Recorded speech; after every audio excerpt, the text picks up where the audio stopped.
There was this one visual thing that I always remember. So many people said it. It said a line of white shirts on the fence bank.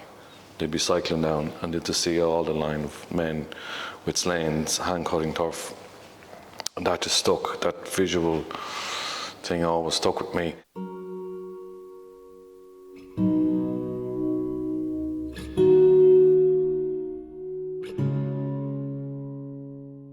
So I started this work at the end of 2017. Now I had photographed bogs in the summer of 2017, but I'd moved back from London at the start of 2016. So it's kind of like I'd come back, and I actually lived in Dublin for the first year or so, and then moved back to where I'm from, in Kildare. And I started to see the people cutting turf and bringing home the turf in these bits of trailers and tractors and various kind of homemade things, and some more sophisticated machinery than others. It just felt so interesting to me. For having been away, it was fresh to me, yet it's so familiar to everyone there, and it's still familiar to me.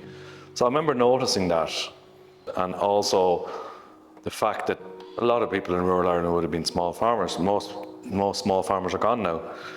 For various different reasons, cap subsidies and having jobs. People would have had a job and had a small farm. Like when I grew up, we had a small farm, a few cattle. That's gone. People's use for a tractor is pretty much gone, except for maybe bringing home the turf.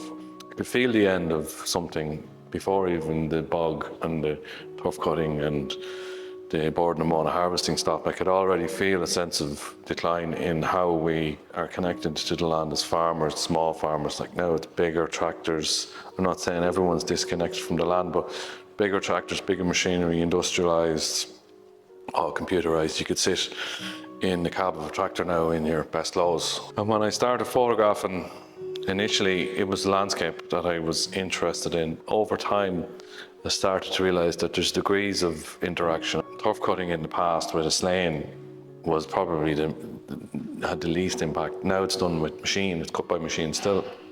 Semi-industrial. So I came at it kind of at the landscape, but people's voices started to hear the voices. And people, when I met people in the bog, they could spend an hour talking to me. It was the same thing. Are you photographing the birds or the wildlife? And I'd be like, no, I'm photographing the landscape and maybe the people as well. And they'd be like, why are you doing that? And it's like, because it's interesting. And they'd be like, is it? You know, and I'd be like, yeah, it is. So you could see it was good. They were so familiar. It was too familiar for them. Boglands, I believe, they're Ireland's bogs. They don't belong, you know, the big swaths of land there. They don't belong to the government. They don't belong to a semi-state government body.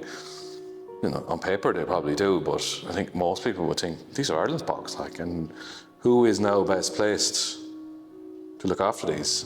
The communities beside them. These communities feel abandoned, that they've lost out on employment, and you know, what happens next, and just transition comes in as a solution. And as just transition is supposed to be that no one gets left behind, and a lot of communities and people feel left behind, and we're still in the just transition, so it's hard to know, will it be a just transition? So we have to wait and see. And also, I think you feel like large infrastructural projects, like using a lot of railway tracks, that the tracks are up now, but the foundations are still there, and they're going to put, I don't know if they call them blue ways or green ways, but you know, cycle tracks. And loads of people that I know have been pushing for that for years. So it's just those little, you know, the trust the people, like trust the community. And I think there is a general thing, not just I don't know if it's across the world, but definitely in Ireland, a fear of trusting communities and letting them in and letting them have a say. There's a real fear about that. 20% of people, in the terms of the whole conversation about bogs, 20% are militant conservationists, 20% are militant turf cutters, but there's 60% in the middle. And that's still the majority. You know, and they're the people that sit in that zone of uncertainty, which is what I was trying to look at in my work. I wasn't shying away from the peat harvesting, I wasn't shying away from turf cutting, I wasn't shying away from, you know, conservation or wind farms or solar farms. Whatever the reality of our relationship was, I was looking at it.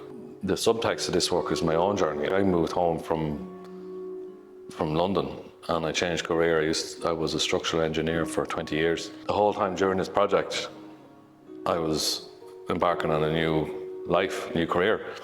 I used the uncertainty that the people felt and stuff as a vehicle to kind of explore my own, this project isn't directly about me, but it definitely is influenced by my own feelings of uncertainty. Having been an engineer and I still have maths, and getting the answers to questions, I wanted all the answers and I could get them. And then after a while, when I started to do engineering, the answers weren't as obvious because it's not an exact science, and then I didn't really like that. So then I said, right, enough with looking for the answer. So now I work as an artist and a photographer, and I think I'm just looking for the right question. I interviewed and talked to people. I kind of got a real sense of who I am, where I am from listening to these people. To tell the whole story, you kind of have to tell the whole story, but yet I don't know if I really want to.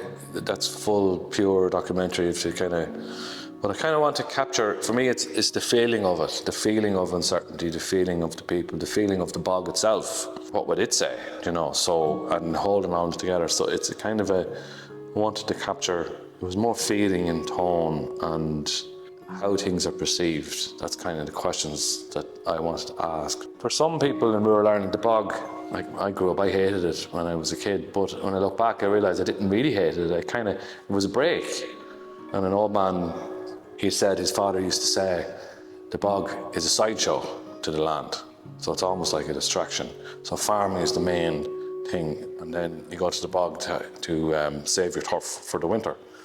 And he used to say as well, like, the famine's still in me. I want a shed full of turf before the winter. I don't want to have to go down to SuperValu and buy briquettes and the price goes up and down. He says, I want my shed full of turf. It almost felt like when people were hand-cutting turf, okay, they were taken from the land, but really, it was as sustainable a living as it could nearly be for humans to be here.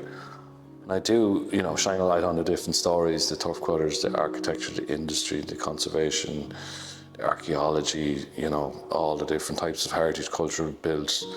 Boglands as a metaphor for Ireland, who we are. Having access to the facilities, that was hugely beneficial. The advice and support was another, and then just having a place to come to and a hub to meet other photographers and not feel like a weirdo. The Art Council have supported me for years through bursaries and agility awards. This whole body of work has been supported by multiple bursaries, and then in the last few years I got a project award to bring the project to the general public. The Touring Award allows it to go elsewhere, and all the previous awards from the bursary awards were developmental, to make work time and space, to just make 10 years of work. And without that, it wouldn't have happened, So for me, the tour de work is important. I had this in my head that I'd like to show it in Dublin, in a big city. I'd like to show it in smaller towns. I didn't want to be just making the work in the country and then bring it up to the city straight away. Obviously, the bigger audience is in Dublin, so I do want it in Dublin, but I didn't want it to ignore where the work was from and made. It'll bring the work to the people, easier for them to see it. So that was something that was important to me.